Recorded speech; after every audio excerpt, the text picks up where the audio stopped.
Boa noite a você que nos acompanha pela TV Canção Nova. Felipe Aquino, estamos começando mais um programa Escola da Fé com muita alegria.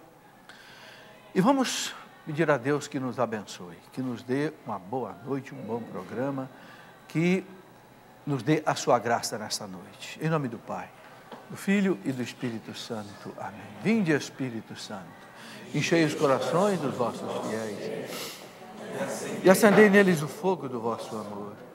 Enviai o vosso Espírito, e tudo será criado, renovareis a face da terra. Ó Deus, que instruíste os corações dos vossos fiéis, com a luz do Espírito Santo, fazei que apreciemos retamente todas as coisas, segundo o mesmo Espírito, e gozemos sempre da sua consolação. Por Cristo, Senhor nosso. Amém. Te damos graças, Senhor, pela nossa vida, te damos graça pela Canção Nova, te damos graça, Senhor, pela Santa Igreja. E nós queremos pedir, Senhor, a vossa bênção, a luz do Divino Espírito Santo nesta noite, para que nós possamos fazer este programa segundo a vossa santa vontade e para a vossa maior glória, para a edificação da igreja e para a salvação das almas. Ave Maria, cheia de graça, o Senhor é convosco. Bendita sois vós entre as mulheres, e bendito é o fruto do vosso ventre, Jesus. Santa Maria, Mãe de Deus, rogai por nós, pecadores, agora e na hora de nossa morte. Amém. Glorioso São José, rogai por nós. São Felipe Neri, rogai. Em nome do Pai, do Filho e do Espírito Santo. Muito bem, uma alegria muito grande estarmos começando o nosso programa. Estamos aqui com o nosso auditório lotado, né, com o povo do Nordeste brasileiro, porque é acampamento da obra de Maria, não é isso?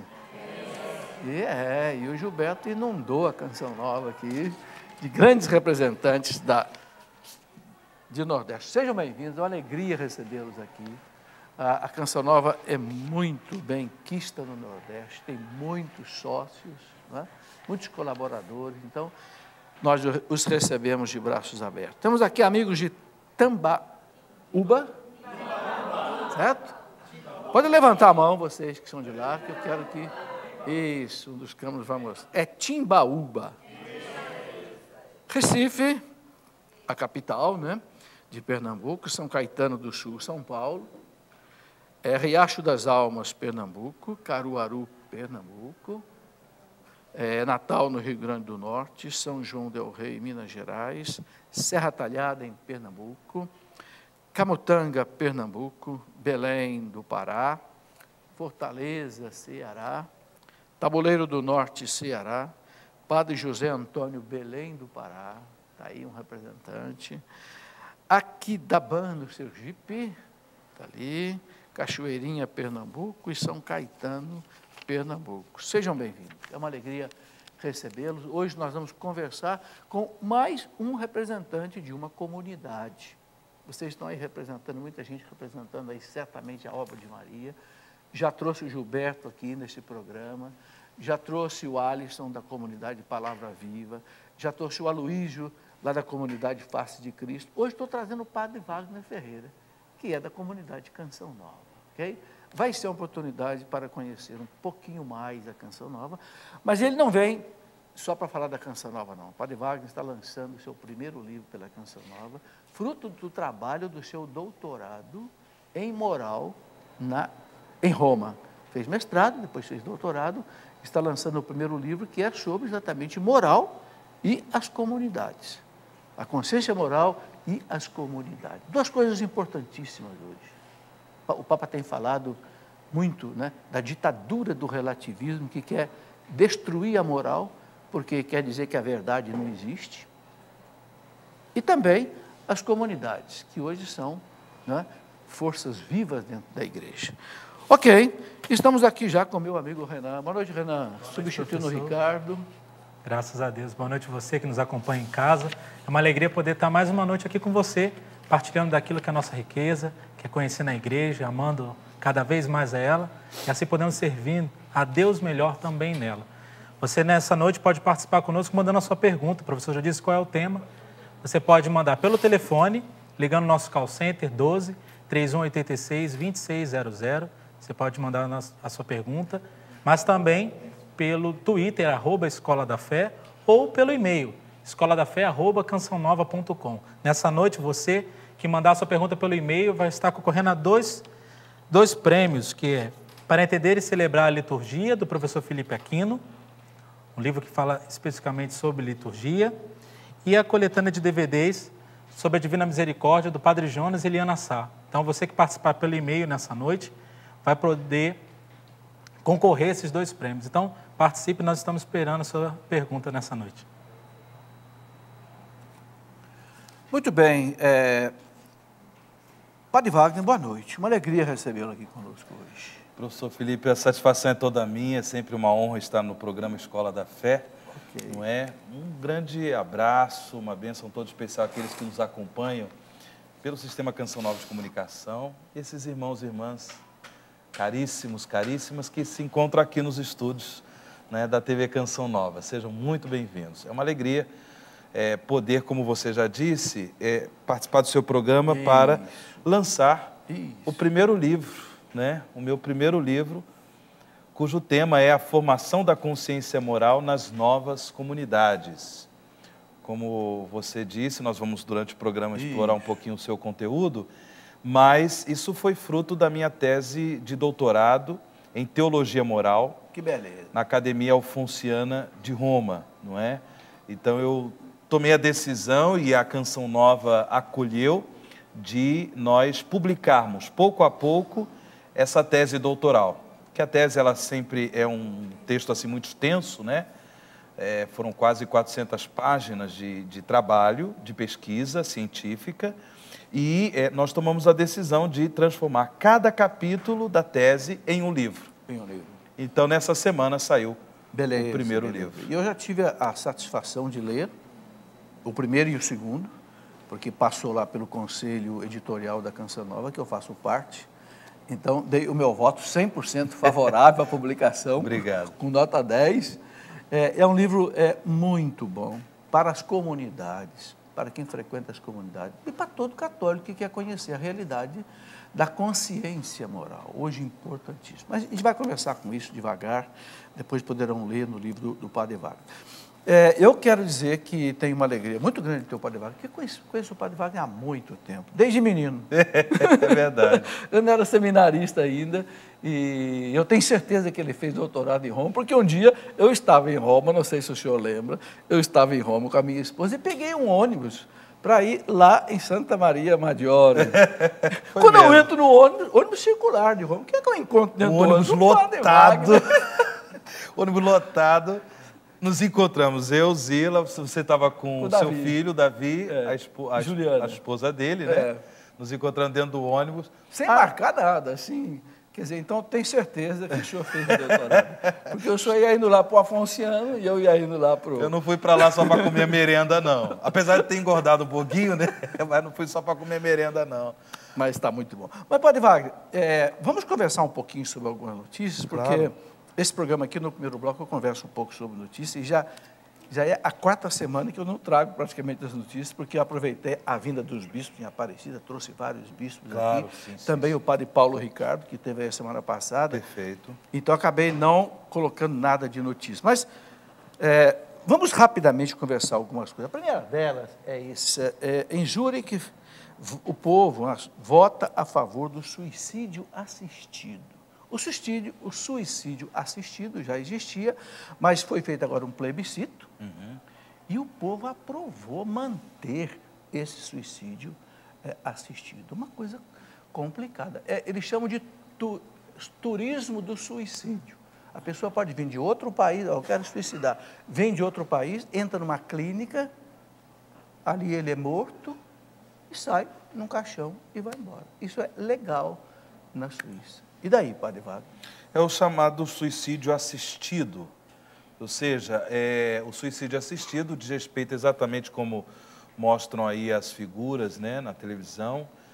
Uma pessoa que de repente está vivendo uma enfermidade extremamente grave, A morte, ela vai acontecer, porém vai demorar, a pessoa sofre muito com toda a questão terapêutica e ela vive a angústia, né? Ou seja, não vai sair daquela situação, talvez uma pessoa que está num estado, não diria propriamente estado de coma, né? Porque nesse caso a família decidiria a morte da pessoa, mas a pessoa está numa situação muito delicada, como já aconteceu nos Estados Unidos, como já aconteceu também na Itália, e a própria pessoa ela pede um medicamento, né, para dar fim, porque o sofrimento no qual ela se encontra é insuportável para ela. É insuportável ficar em cima de uma cama, insuportável dar trabalho para as outras pessoas e assim por diante. É claro, Papa João Paulo II, nosso querido Beato João Paulo II, escreveu um lindo documento, a encíclica Evangelium Vitae, o Evangelho da Vida. E ele trata sobre as questões morais relacionadas ao aborto provocado e as questões morais relacionadas à eutanásia. Porque o suicídio assistido é uma forma de eutanásia, não é? E é imoral, é imoral. E, de forma muito simples, o que a gente diz? Nós temos, porque em nome do suicídio assistido, qual é o argumento a favor? O argumento a favor é o argumento da autonomia. Ou seja, em nome da minha liberdade, eu ponho fim à minha vida a hora que eu quero, certo? Só que isso é uma falácia, ou seja, não é uma verdade. Por quê? Nós temos na existência humana hierarquia de valores. E antes da liberdade, o valor maior é a vida. Então, a vida é um valor que deve ser defendido, promovido, antes do valor da liberdade, está acima da liberdade.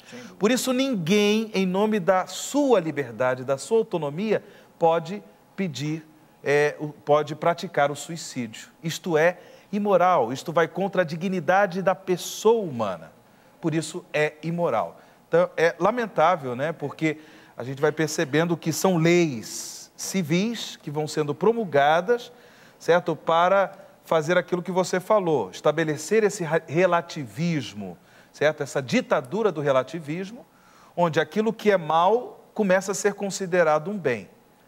E isso começa a se espalhar para os outros países, né, Padre? Sem dúvida. Por quê? Porque, como eu disse, o argumento que é utilizado é o argumento da autonomia, é o argumento do respeito à minha liberdade. Eu li uma notícia esses dias que na Holanda também já é aprovado a eutanásia, aprovada por lei, e também, se não me engano, tem mais um país.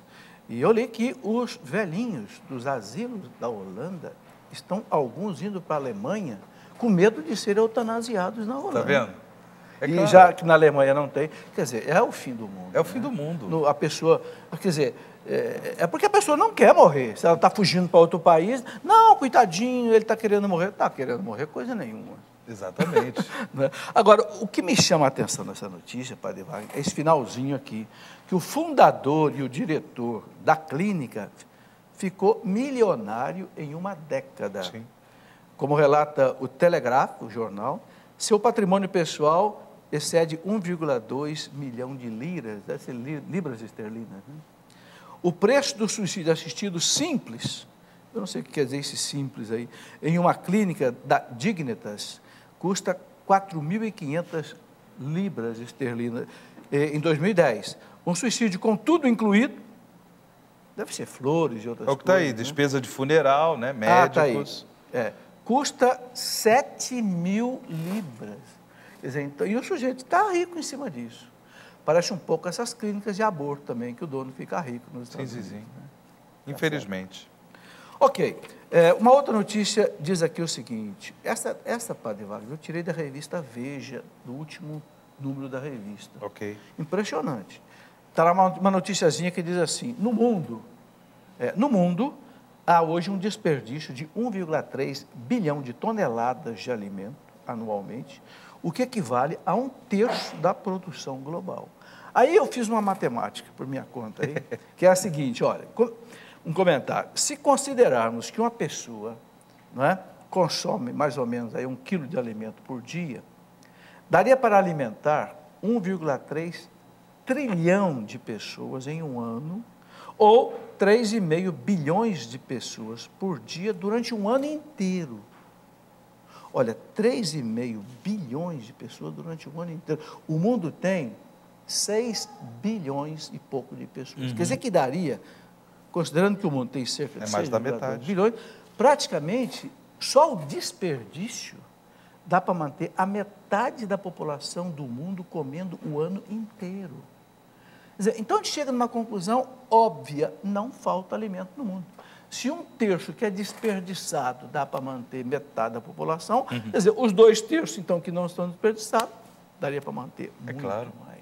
Então, por que existe fome nesse mundo? Fica aí a grande, quer dizer, então esse controle drástico da natalidade não é necessário desse jeito. É falácia, é mentira, exato, não é?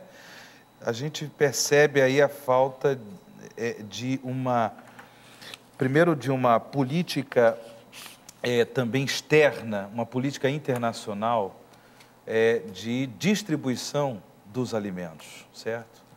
E uma política muito séria em relação também à questão da produtividade, onde a gente percebe ainda aquela divisão que há entre países ricos e pobres, certo? Então, a falta de solidariedade, a falta de comunhão, né, a falta de uma distribuição reta, justa da própria alimentação, ou seja, e a partir daí, não é? O Papa João Paulo II falava uma coisa muito bonita, ele dizia assim: está faltando fazer um tipo de globalização, a globalização da solidariedade. Da solidariedade, é verdade. Não é? É verdade. Desde que houver isso, quer dizer, então fica claro o seguinte: não tem falta de alimento no mundo. Sabe, Padre Wagner, eu lá na faculdade de engenharia que eu trabalhei, nós tínhamos lá um instituto de biotecnologia, no campus da USP aqui em Lorena. E a gente sabe que com a Revolução Verde, com a Revolução Genética, foi possível quadruplicar a produtividade. Exato. Ou seja, um terreno onde você colhia, por exemplo, 100 sacas de café, você colhe 400, com o mesmo tamanho, com a mesma quantidade de sementes, por causa da engenharia genética. Exato. Então, o mundo explodiu de produção agrícola, e não é só agrícola, pecuária também. Porque uma vaca que dava 10 litros de leite por dia, hoje ela dá 50, 60 até. Entende? Quer dizer, então, essa história de que no mundo está faltando comida, essa não cola mais. Não? Bom, a Holanda e a nova tendência religiosa, a religião sem crença. Dizem os historiadores que tudo acontece primeiro na Holanda, é verdade?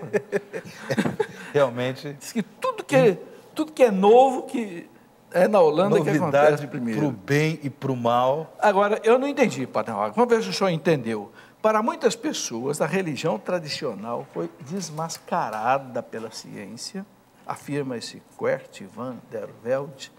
Muitas vezes, porém, vê-se que essas mesmas pessoas continuam a praticar a religião de uma forma ou outra, tais como a astrologia na terapia de vidas passadas, nos treinamentos espirituais, no mundo dos negócios, ou simplesmente cantando a paixão segundo São Mateus. Quando questionados, no entanto, os que exercem essas práticas negam acreditar nas subjacentes premissas religiosas. Vamos ver se eu entendi, Padre Wagner. Eu li esses dias uma frase do C.S. Lewis, eu gosto muito de ler o C.S. Lewis. Ele diz assim: quem não acredita em Deus, acredita em qualquer coisa. Claro. Será que é isso? Sim, ou seja, a ciência, por mais que ela queira dar respostas a todas as coisas, é claro que a ciência não consegue, de modo algum, eliminar a sede do transcendente. E nem o sofrimento, né? Nem o sofrimento. Porque o homem nunca sofreu tanto como hoje, em que a gente tem uma tecnologia avançadíssima. Então, por mais que para a ciência a verdade é aquilo que é verificável, aquilo que é provável cientificamente, só que não consegue, de modo algum, eliminar essa abertura, essa sede do coração humano, que nós chamamos de Deus, certo? Então, por mais que eu acredito que as pessoas neguem no sentido de uma participação ativa de alguma religião, não é? De alguma religião estabelecida, conhecida mundialmente, assim por diante. mas elas têm práticas, digamos assim, religiosas. Ritos, né? Ritos e cultos e coisas desse tipo, exatamente porque o coração tem sede de Deus. Bem, em todos os povos, em todos os lugares, em Todas todas as épocas. culturas, não tem? Isso até a ciência está mostrando. O presidente da Academia Pontifícia para a Vida do Vaticano confessou sua consternação ao receber a notícia da decisão do parlamento britânico de permitir a criação de embriões híbridos de homens e animais. A medida foi tomada quando a Câmara dos Comuns rejeitou, por 336 votos a 176, uma emenda que pretendia proibir a criação de embriões híbridos. E daí, Padre Wagner? Ou seja, O Vaticano já está... É claro, discordando. é uma coisa realmente imoral. Vai contra o projeto de Deus. A revelação divina nos deixa bem claro, né, que Deus criou a pessoa humana à sua imagem e semelhança.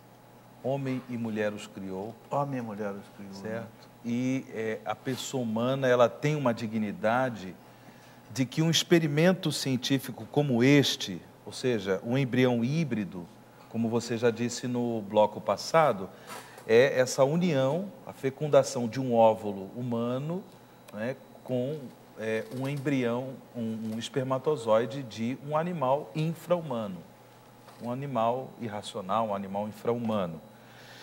É claro que os cientistas têm várias justificativas, porque com isso, vamos ver o que vai dar, terapia. Vamos fazer terapias, vamos colher células-tronco e vamos transformar esse ser, não é? Esse ser em uma espécie de banco de órgãos, não é?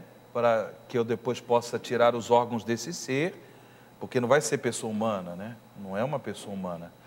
Então, eu tirar depois os órgãos para poder transplantar em pessoas que precisam. Então, a ciência sempre tem um argumento a favor, né, de outras pessoas, de cura, de dar soluções para sofrimentos e coisas desse tipo.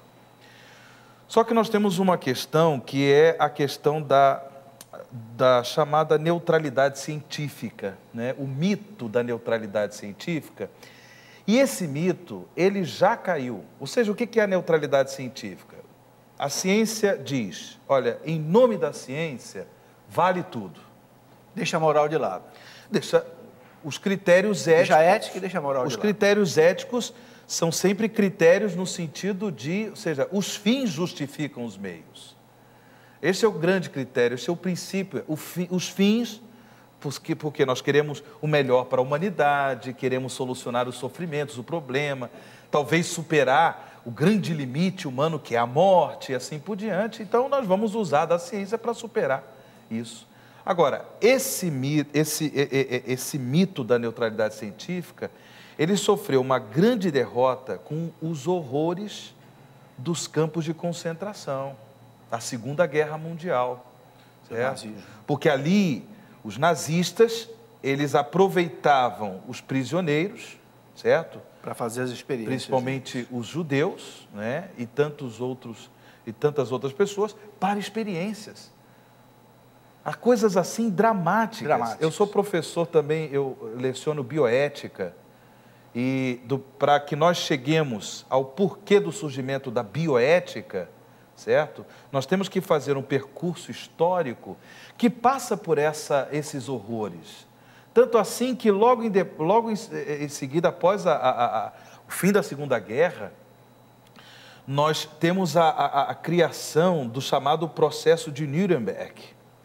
E a criação de um código, o Código de Nuremberg, de 1948, estabelecendo critérios éticos para impedir, exatamente para colocar em xeque este mito da neutralidade científica, para impedir, certo, que os cientistas, em nome da ciência, façam o que quiser, sobretudo desrespeitando a dignidade da pessoa humana, humilhando a pessoa humana, certo? Então, e depois disso, claro, nós temos assim, no decorrer da história, diversos outros códigos que surgiram para nortear a experiência, a pesquisa científica, principalmente com pessoas humanas, certo?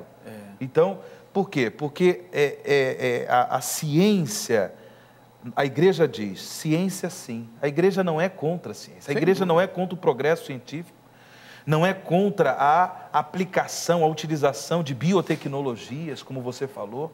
Não é. Mas é preciso que se tenha critérios éticos. Respeito à dignidade humana. A dignidade da pessoa humana. Que é o fundamento da moral. É o fundamento da moral. Né? A pessoa humana criada em imagem e semelhança de Deus. O Catecismo da Igreja, na parte que fala de moral, ele fala bem claro. O fundamento da moral é a dignidade do ser humano, que é a imagem e semelhança de Deus. Quando eu vejo isso aqui, Padre Wagner, eu vejo assim, então, baixando no homem ao nível do animal. Exato. Ao invés de nós subirmos ao nível de Deus, imagem e semelhança de Deus, nós estamos deixando ao nível do animal, que foi feito para ser escravo do homem. E aqui o Vaticano diz uma coisa que me chamou a atenção. Cada vez que se quebrou a barreira homem-animal, se viram consequências muito graves, inclusive involuntariamente. Sim. Quer dizer, isso pode trazer consequências, não sei, não foi desdobrado isso no artigo, mas o Vaticano, a gente sabe que já viveu de tudo, né? É claro. Conhece de tudo, né? Bom, Padre Wagner, tem mais notícias? Quem quiser ver mais notícias, eu vou parar, porque eu preciso conversar com o Padre Wagner, outras coisas importantes sobre o livro, inclusive. Mas você pode entrar aí no nosso blog, pode entrar na nossa página da internet, página Cleofas, que essas notícias estão todas aí também desdobradas. Padre Wagner, antes da gente entrar aqui diretamente na sua tese de doutorado, muito interessante, a formação da consciência moral e as novas comunidades, eu queria fazer uma perguntinha de ordem técnica. Primeiro, por que o senhor foi para Roma? Por que o senhor foi fazer doutorado em moral? Porque eu fiz um doutorado, eu sei quanto pesa um doutorado. O meu foi em física, né? Aqui no ITA, pesa a vida da gente. E depois, seguinte, o que significa ir para Roma, para um padre da igreja? Vamos começar, por que Roma? Certo. Eu venho assim de uma experiência de muito gosto pelo estudo, né? E fiz a filosofia no Seminário São José, lá na Arquidiocese do Rio de Janeiro, já como membro da Canção Nova, uma vez que eu estou na Canção Nova, desde 1992, né? Então já são quase aí 20 anos que eu sou membro da Canção Nova. Depois eu vim fazer a teologia no conventinho em Taubaté, com os padres do Sagrado Coração de Jesus.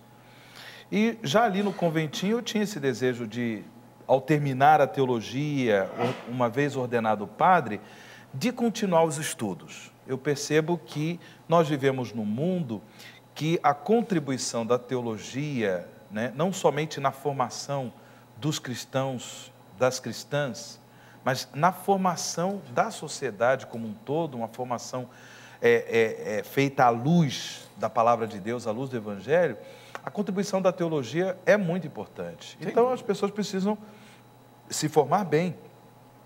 Claro, quando eu terminei a teologia, houve essa proposta, e aí fui ordenado padre em dezembro de 1999, a proposta era a proposta de viver os primeiros anos de padre na realidade pastoral. Tanto que eu fui morar na Missão da Canção Nova em Aracaju, né, no ano 2000. Morei 6 meses lá.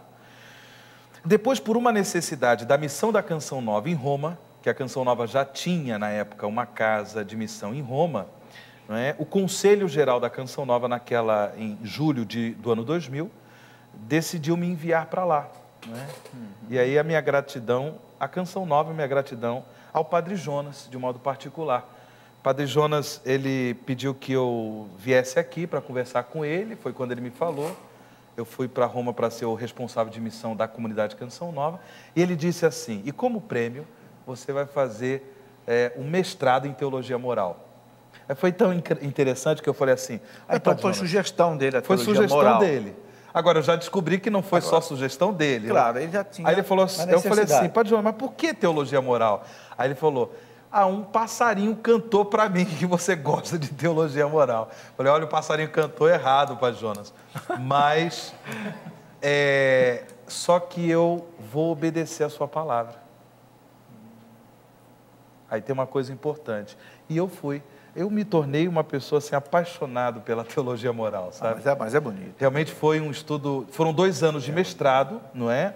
Eu voltei para o Brasil em 2002 e depois em 2005, aí também eu tenho que agradecer muito Dom Alberto Taveira Corrêa, na época era arcebispo em Palmas, Tocantins, e por sinal hoje é aniversário de Dom Alberto, né? Hoje? Parabéns, Parabéns, meu abraço a Dom Alberto Taveira, que atualmente é arcebispo de Belém do Pará, não é?